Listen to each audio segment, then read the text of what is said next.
Hi friends, I welcome you all for the channel of your UPSC friend. Let's start current affairs MCQ discussion for prelims 2020. First question, which of the following statements is or correct in the context of Zealandia?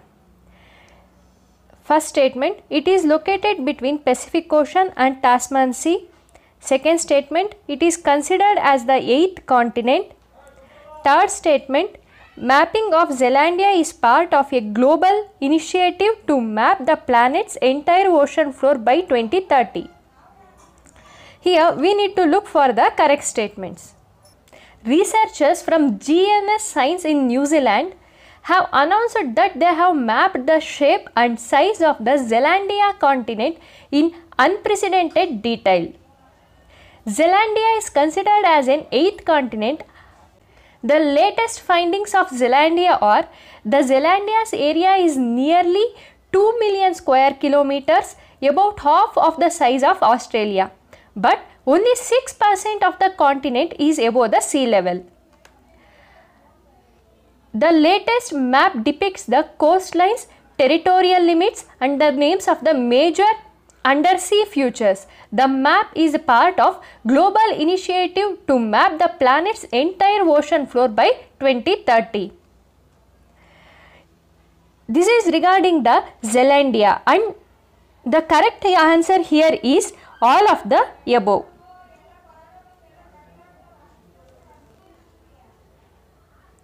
This is the map of the Zealandia, that is 8th continent. Here it is the Tasman Sea and it is the Pacific Ocean. This Zealandia lies between Tasman Sea and the Pacific Ocean. Next question. Which of the following statements is or incorrect? First statement, Pradhan Mantri formalization of micro food enterprises is for the unorganized sector on all India basis. Second statement, PMFME, that is Pradhan Mantri formalization of micro and food enterprises, is a centrally sponsored scheme. Third statement, the scheme would be monitored at center by an interministerial empowered committee under the chairmanship of Ministry of Agriculture. Here also we need to look for the incorrect statement. This Pradhan Mantri formalization of micro and food enterprises is a central sector scheme. Recently, Union Cabinet has given its approval for this scheme. It will be for the 5 years until 2024 to 2025. It will be for all unorganized sector on pan-India basis.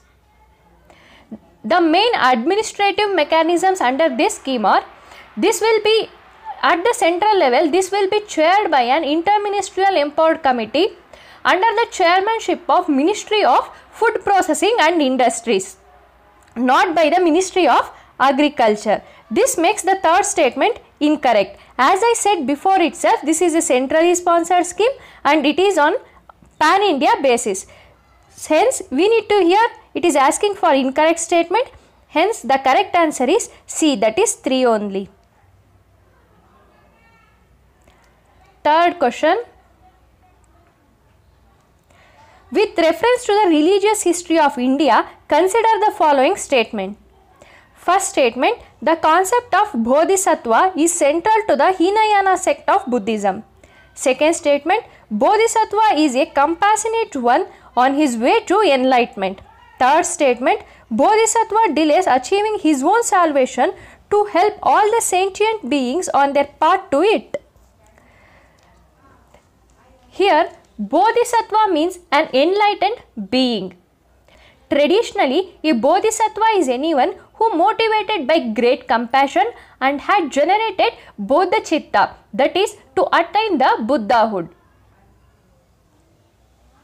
This Bodhisattva is the central theme of Mahayana sect of Buddhism, not the Hinayana sect of Buddhism. This makes the first statement incorrect. As I said before itself, Bodhisattva is a compassionate one on his way to enlightenment, and also Bodhisattva delays his own attainment of Buddhahood to help the other living beings. This makes the third statement also correct. Hence the correct answer is B, that is 2 and 3 only. Next question. Which of the following statements is or correct in the context of anti-dumping duty? First statement, dumping happens when a country or a firm exports an item to a price lower than the price of the produced in its domestic product. Second statement, Directorate General of Anti-Dumping and Allied Duties, that is DGAD, functioning in the Ministry of Commerce and Industry, recommends anti-dumping duty, but it is the Ministry of Finance which levies the anti-dumping duty.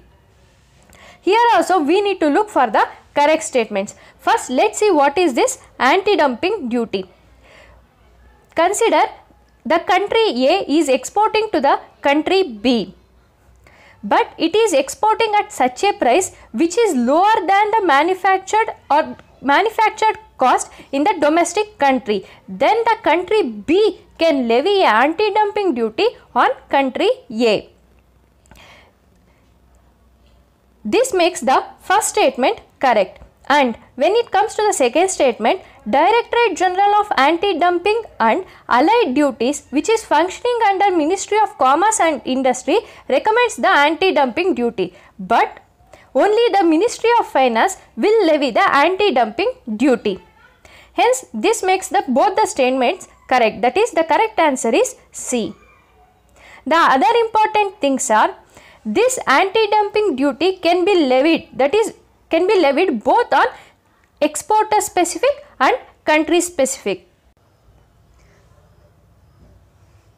Fifth question, consider the following statements. First statement, Drug Controller General of India is responsible for approval of licenses of specified categories of drugs such as blood and blood products, IV fluids, vaccines and serum in India.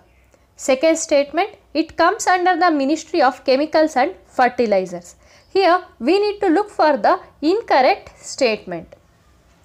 I have included this question because recently Bharat Biotech has announced the development of Covaxin, India's first vaccine candidate for COVID-19, in collaboration with ICMR and NIV, that is National Institute of Virology.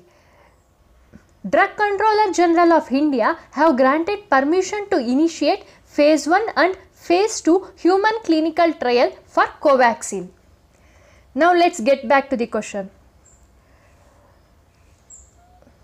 Drug Controller General of India is responsible for approval of license of specified categories of drugs such as blood and blood products, IV fluids, vaccines and serums in India. This statement is correct, but it comes under the Ministry of Health and Family Welfare, not Ministry of Chemicals and Fertilizers. This makes the second statement incorrect. Hence the correct answer is B, that is 2 only. DGCI, that is Drug Controller General of India, is a department of the Central Drug Standard Control Organization of Government of India, and it is responsible for the approval of licenses of specified category of drugs such as blood and blood products, IV fluids, vaccines and serums in India. Next question. Globa Andersoni was recently in news. It is an option A plant, option B animal, option C fungi, option D none. Here the correct answer is A, that is plant.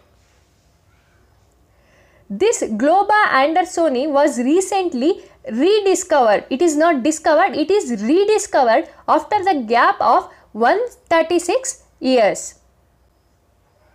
It is classified as critically endangered and narrowly endemic species, and it is especially restricted to mainly to the areas of Teesta River Valley region, which includes Sikkim Himalayas and Darjeeling Hill regions. This plant is commonly known as dancing ladies or swan flowers. Next question. Which of the following are not part of core industries? Option A, crude oil. Option B, cement. Option C, refinery products. Option D, petroleum. Here the correct answer is D, that is petroleum is not the part of core industries. Index of industrial production is an index which details out the growth of various sectors in an economy such as mining, electricity and manufacturing. It is compiled monthly by CSO, that is Central Statistical Organization, under the Ministry of Statistics and Program Implementation, with the lag of 6 weeks. The base year is currently the 2011 and 12. The 8 core industries composes of almost 40.27% weightage of the IIP. These 8 core industries are refinery products, electricity, steel, coal, crude oil, natural gas, cement and fertilizers. These 8 core industry names are very important for UPSC prelims. These are the questions for today. If you like my video, please like, share and subscribe to my channel. Thank you.